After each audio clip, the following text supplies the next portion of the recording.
আজকের ক্লাসের বিষয় হলো ধ্বনিতত্ত্ব। ধ্বনিতত্ত্বের দ্বিতীয় পর্বে আজকে ক্লাস নেব ধ্বনিতত্ত্ব।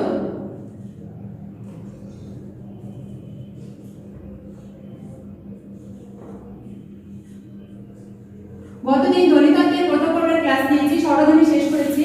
আজকে আমরা ব্যঞ্জন ধ্বনির ক্লাসটা নেব। ব্যঞ্জন ধ্বনির আংশিক ক্লাস নিয়েছিলাম, আজকে বাকিটা ক্লাস নেব। আজকে আমরা ক্লাস নেব যে স্পর্শ ধ্বনি 25টি। আমরা গত ক্লাসে বলেছিলাম যে ক থেকে ম পর্যন্ত স্পর্শ ধ্বনি 25টি। এই 25টি বর্ণকে উচ্চারণের রীতি স্থান অনুযায়ী আমরা 5টি ভাগে ভাগ করব। তো প্রথমটা আমরা বলি যে এই 25টি বর্ণকে 5টি বর্গে ভাগ করা হয়েছে। তাহলে প্রথম পর্বটা হলো ক বর্গ। গত ক্লাসে আলোচনা করেছি, তবু আজকে করছি ক বর্গ। ক বর্গ, এই ক বর্গে বর্ণ আছে 5টি: ক, খ, গ, ঘ, ঙ। তাহলে স্পর্শ বর্ণ বলেছি 25টি। এই 25টি বর্ণকে আমরা 5টি বর্গে ভাগ করেছি ক বর্গ। ক বর্গে বর্ণ পেয়েছি ক, খ, গ, ঘ, ঙ। এই 5টি ধ্বনিকে আমরা বলবো কণ্ঠ বা জিহ্বামূলীয় ধ্বনি। তাহলে দেখো, উচ্চারণ করো। ক, ক কোথা থেকে স্পর্শ হচ্ছে? এটা ক, তুমি নিজে নিজে স্পর্শ করে দেখো যে জিহ্বের যে মূল বা গোড়ালি, জিহ্বার মূল বা গোড়ালি একটু উঁচু করে যে কোমল তালু আছে, সেই কোমল তালুর সঙ্গে স্পর্শ করে এই ক, খ, গ, ঘ, ঙ এই কণ্ঠ ধ্বনি উচ্চারিত হচ্ছে। তুমি নিজে নিজে প্র্যাকটিস করে দেখো। ক, খ কোথা থেকে স্পর্শ হচ্ছে? কোমল তালু কার সঙ্গে স্পর্শ হচ্ছে? জিহ্বের মূল বা গোড়ালি উঁচু করে কোমল তালুর সঙ্গে স্পর্শ করে যে ধ্বনি উচ্চারিত হচ্ছে তাকে আমরা বলবো কণ্ঠ বা জিহ্বামূলীয় ধ্বনি। এবার আমরা আসি খ বর্গ। দ্বিতীয় বর্গটির নাম হলো চ বর্গ। চ বর্গ, চ বর্গের মধ্যে কি আছে? চ, ছ, বর্গীয় জ, ঝ, ইয়। এই 5টি বর্ণকে আমরা বলবো তালব্য ধ্বনি। তালব্য ধ্বনি। এখন দেখো, তোমরা নিজে নিজে উচ্চারণ করো, তাহলে বেশি ভালো হবে। তালব্য ধ্বনি চ, চ, ছ, বর্গীয় জ, ঝ, ইয়। তাহলে এটা স্পর্শ করছে কোথায়? দেখো যে জিভের মধ্যভাগ। চ, জিভের মধ্যভাগ স্পর্শ করছে কোথায়? তালুর যে কোনো স্থানে। সেটা হতে পারে মাঝে হচ্ছে, মাঝের পরে হচ্ছে। তাহলে এই চ, ছ, বর্গীয় ঝ, ঝ, ইয় এই তালব্য ধ্বনি স্পর্শ হচ্ছে জিভের মধ্যভাগ থেকে। জিভের মধ্যভাগ থেকে তালুর বিভিন্ন স্থান স্পর্শ করে যে ধ্বনি উচ্চারিত হয় তাকে আমরা বলবো তালব্য ধ্বনি। তোমরা নিজে নিজে উচ্চারণ করে দেখো। চ, তাহলে জিহ্বার মাঝখান থেকে, মধ্যভাগ থেকে স্পর্শ করছে কোথায়? তালুর বিভিন্ন স্থান স্পর্শ করে উচ্চারিত হচ্ছে তালব্য ধ্বনি। এবার আমরা আসি তালব্য ধ্বনির পরে, এবার আমরা আসি ট বর্গে। তৃতীয় বর্গের নাম হলো ট বর্গ। ট বর্গের মধ্যে কি কি বর্ণ আছে? ট, ঠ, ড, ঢ, মূর্ধন্য ন। ট, ঠ, ড, ঢ, মূর্ধন্য ন। এই 5টি বর্ণকে আমরা বলবো মূর্ধন্য ন ধ্বনি। উচ্চারণটা সুন্দর করে শিখে নাও। মূর্ধন্য ন ধ্বনি। আচ্ছা, এবার দেখো এর উচ্চারণ কিভাবে আসছে। ট, ট, ঠ। দেখো যে দাঁতের গোড়া, দাঁতের যে গোড়া, সেই গোড়ার সঙ্গে স্পর্শ হচ্ছে জিহ্বার ডগা, কিন্তু জিহ্বার ডগাটা একটু উল্টো করা হচ্ছে। ট, ঠ।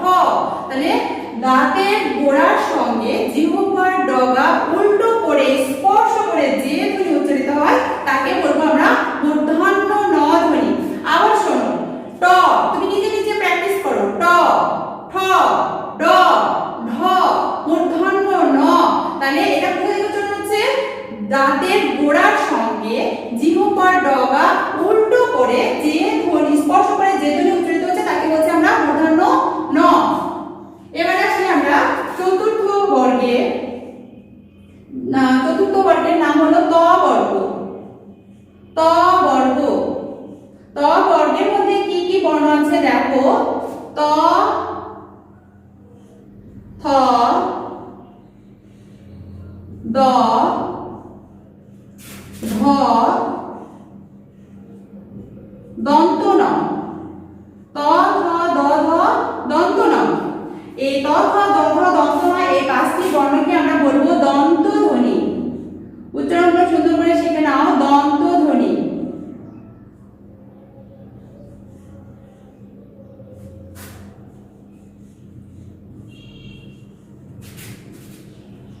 এটা হলো মূর্ধন্য ধ্বনি।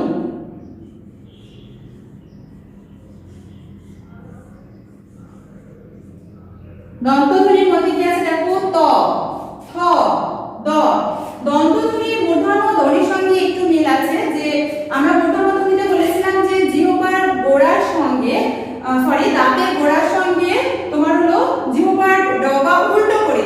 এবার আমরা বলবো যে দাঁতের গোড়ার সঙ্গে, এটা ঠিক আছে, কিন্তু জিহ্বার ডগা উল্টো করে নয়, এটা দাঁতের গোড়ার সঙ্গে বলা হয়েছে, আর এটা শুধু দাঁতের সঙ্গে। দন্তধ্বনি বলবো দাঁতের সঙ্গে, দাঁতের সঙ্গে জিহ্বার ডগা লাগিয়ে যে ধ্বনি স্পর্শ হয় তাকে বলবো দন্তধ্বনি।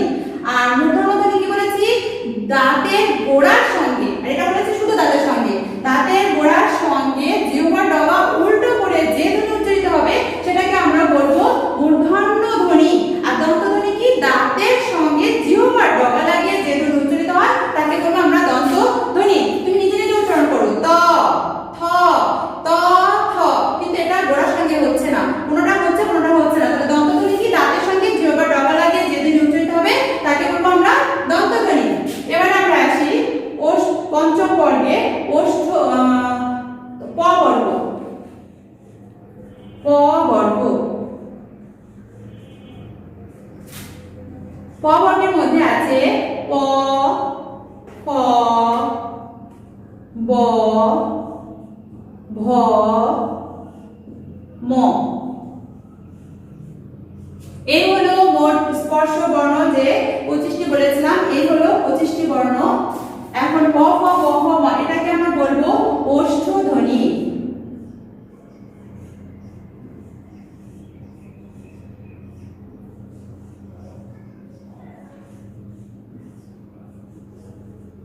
ওষ্ঠধ্বনি আমরা সবাই বুঝতে পারছি, ওষ্ঠ অর্থ হলো ঠোঁট, তার মানে যে বর্ণগুলো দুই ঠোঁটের স্পর্শে উচ্চারিত হয় তাকে আমরা বলবো ওষ্ঠধ্বনি। প, ফ, ব, ভ, ম। তাহলে ওষ্ঠধ্বনি কোনগুলো, নিজে নিজে দেখো, প, দুই ঠোঁটের মধ্য দিয়ে, দুই ঠোঁট দিয়ে যে ধ্বনি স্পর্শ করা হয় সেগুলো হলো ওষ্ঠধ্বনি। তাহলে আমাদের ধ্বনিতত্ত্বের মধ্যে আমরা শিখলাম যে 25টি যে স্পর্শ যে বর্ণগুলো আছে, এই বর্ণগুলোকে উচ্চারণের স্থান অনুযায়ী আমরা হলো 5টি ভাগে ভাগ করেছিলাম, যে কণ্ঠ বা জিহ্বা